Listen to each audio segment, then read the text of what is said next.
지금부터 다음 키워드 확인하면서 하안검 수술 알아보겠습니다. 심술보.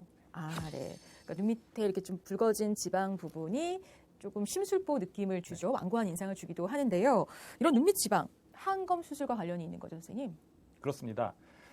눈밑 부위에서는 눈밑 지방의 불룩함, 조직의 처짐과 주름, 눈밑 주변의 꺼짐 등 다양한 원인으로 노화가 나타나게 됩니다. 네. 하안검 성형은 속칭 심술보라고 불리는 눈밑 지방을 탄력 있게 만드는 교정술인데요. 눈밑 지방이 늘어져서 심술궂게 보이는 경우에 필요합니다.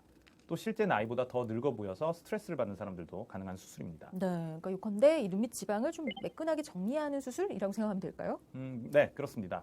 하안검 성형술은 늘어진 피부를 제거하고 눈밑 부위의 과도한 지방을 제거하거나 재배치하는 수술입니다. 눈밑이 꺼져 있는 경우에는 하안검 성형술만으로는 교정하기 어려워서 지방 이식을 좀 같이 시행해 주는 경우도 많습니다. 네, 앞서 그 사안검에 대해서도 알아봤잖아요. 보통은 아래보다는 윗 눈꺼풀 처짐이 좀 더 많을 것 같은데 그러면 하안검보다는 사안검 수술을 받는 분들이 더 많겠죠, 선생님?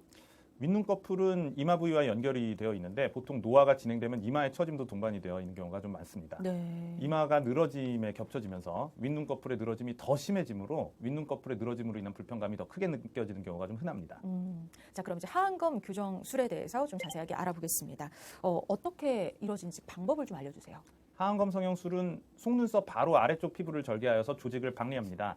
아래 눈꺼풀은 가장 바깥쪽에서부터 안쪽으로 피부, 근육, 눈밑 지방의 순서로 배열이 되어 있는데 박리를 통해 가장 안쪽에 있는 눈밑 지방을 눈물꼬랑 부위에 재배치하여 불룩함과 눈물꼬랑 부위를 교정합니다. 이후 처진 조직을 거상하여 눈가 쪽의 골막에 단단히 고정하여 처짐을 방지해 줍니다. 남아있는 과량의 피부는 적정량을 평가하여 절제하여서 흉터를 최소화하기 위해서는 세심하게 봉합합니다. 그렇군요. 그런데 우리가 흔히 알고 있는 그 눈밑 지방 재배치와는 어떻게 다른 걸까요? 눈밑 지방 재배치는 눈밑 지방이 불룩할 때 눈밑 지방을 제거하지 않고 아래쪽에 있는 눈물꼬랑 부위도 이동시켜서 지방의 위치를 바꿔줌으로써 눈밑 지방의 불룩함을 교정하는 수술 기법을 말하는데요. 예전부터 피부 절개를 통해서 이러한 수술을 하는 경우는 하안검 성형술이라고 말해왔기 때문에 흔히 말하는 지방 재배치는 피부 절개 없이 결막 절개만을 이용하여 재배치하는 경우에만 이루고 있습니다. 그러니까 눈밑 지방 재배치는 피부 절개 없이 받을 수 있다는 거네요. 네. 피부 조직의 탄력이 좋은 20, 30대의 경우에는 피부 절개가 필요가 없기 때문에 결막 절개를 통한 지방 재배치 수술이 권장됩니다. 눈물꼬랑이 없는 경우에는 단순 지방 제거만으로도 좋은 결과를 얻을 수가 있습니다. 네. 하지만 피부 조직의 탄력이 떨어지고 피부가 처진 5, 60대 이후에는 피부 절개를 이용한 하안검 성형 수술이 꼭 권장됩니다. 그렇군요. 자, 그럼 수술 후의 회복 과정은 어떨까요? 사안검 성형술과 좀 비슷하게 진행되나요? 네, 상안검 성형 수술과 마찬가지로 절개 후 봉합 부위의 실밥을 5일 정도의 제거를 하게 되며 붓기와 멍은 일주일에서 2주일 사이에 없어지게 됩니다. 수술 부위에는 약간 딱딱한 흉터 조직이 형성되었다가 수개월이 지나면서 부드럽게 풀어지면서 원래의 자기 조직처럼 돌아오게 됩니다. 네. 이 시기에는 절개 부위 흉터도 조금은 보이고 모양도 좀 어색하지만 결국에는 눈에 거의 띄지 않을 정도로 자리를 잡게 됩니다. 네, 그렇군요.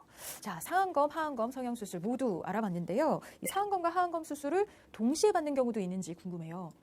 우선 상안검 성형술과 하안검 성형술은 한 번에 같이 수술이 가능합니다. 아우. 하지만 따로 진행하고 싶은 경우에는 따로 진행하셔도 괜찮습니다.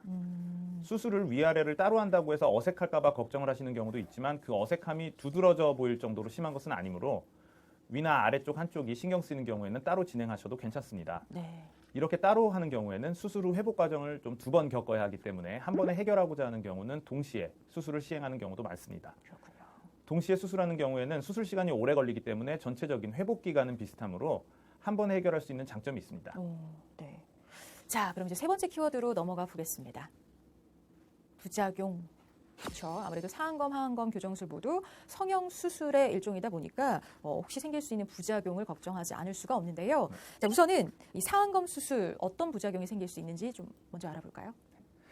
상안검 성형술 이후에 생길 수 있는 부작용은 비대칭, 어색한 쌍꺼풀 등 주로 미용적인 불만족으로 인해 생기는 증상들입니다.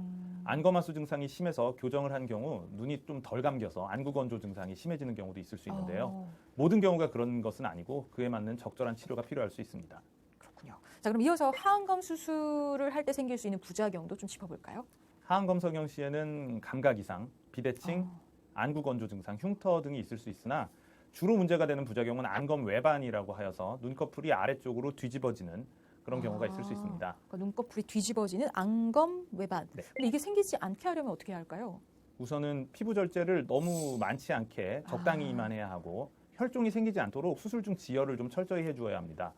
거상한 조직을 골막에 단단히 고정하여 눈꺼풀이 떨어지는 것을 잘 잡아주는 것도 중요합니다. 네, 그러니까 피부 절제를 과하지 않게 적당하게 하는 게 부작용도 막고 좀 최선의 결과를 내는 방법이 되겠네요. 네. 환자의 기대치가 너무 높아서 수술의 결과치와 맞아 떨어지지 않을 경우도 상대적인 수술 금기가 될 수가 있는데요. 수술 전에 자세한 상담이 꼭 필요합니다. 개개인의 상태와 기대치는 모두 다르기 때문에 정확한 진단과 충분한 상담을 통해서 수술 후 생길 수 있는 불만족의 원인을 우리가 최대한 줄이는 것들이 중요합니다. 네. 자, 그리고 하나만 더 짚어볼게요. 아무래도 눈 아래쪽은 위쪽과 달리 이렇게 덮이지 않기 때문에 항검 수술 후에는 눈 아래쪽에 흉터가 좀 바로 보이지 않을까? 이런 걱정도 드는데 어떨까요, 선생님?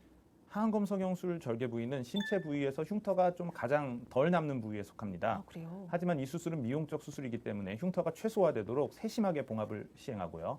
만약에라도 수술 후 흉터가 눈에 띄면 스테로이드 주사나 레이저 치료 등으로 흉터 치료를 좀 하게 됩니다. 그렇군요. 자, 근데 수술 후 시간이 지나서 다시 처지거나 또 좀 결과가 불만족스러울 때 재수술을 받는 경우도 많이 있을까요? 네, 시간이 지남에 따라 노화에 의해서 피부가 다시 처지거나 눈밑 지방이 붉어질 경우에는 재수술이 가능합니다. 그렇군요. 자, 오늘 데일리 건강에서는 민경일 원장님과 함께 눈꺼풀 처짐을 교정해주는 상안검, 하안검 교정술에 대해서 자세하게 알아봤는데요. 자, 마지막으로 눈가 피부의 노화를 좀 늦출 수 있는 그런 방법들이 있으면 좀 알려주세요, 선생님. 눈가 조직의 노화는 부종과 표정 근육으로 인한 작용이 크다고 볼 수가 있습니다. 눈 주변은 피곤하면 조직의 부종이 잘 생기는 부위인데 부었다가 빠졌다가 하는 과정이 반복되면 조직이 늘어나게 되고 또 처지게 됩니다. 부종을 줄여주기 위해서는 피로감이 있을 때 수시로 찜질이나 가벼운 마사지로 눈 주변의 순환을 좋게 하여 부종을 줄여주는 것이 좋습니다. 네. 표정 근육의 움직임은 지속적인 피부의 접힘으로 인해 주름을 형성하게 되는데 표정 자체를 완전히 조절하기는 어렵기 때문에 젊었을 때부터 보톡스 등을 이용해서 눈가 표정 근육의 움직임을 줄여주는 것은 예방적인 효과가 있습니다. 네.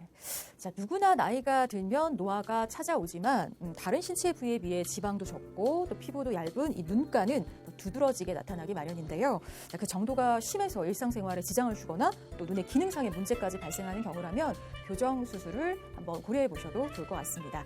오늘 데일리 건강은 여기까지입니다. 민경일 원장님 도움 말씀 감사합니다. 감사합니다.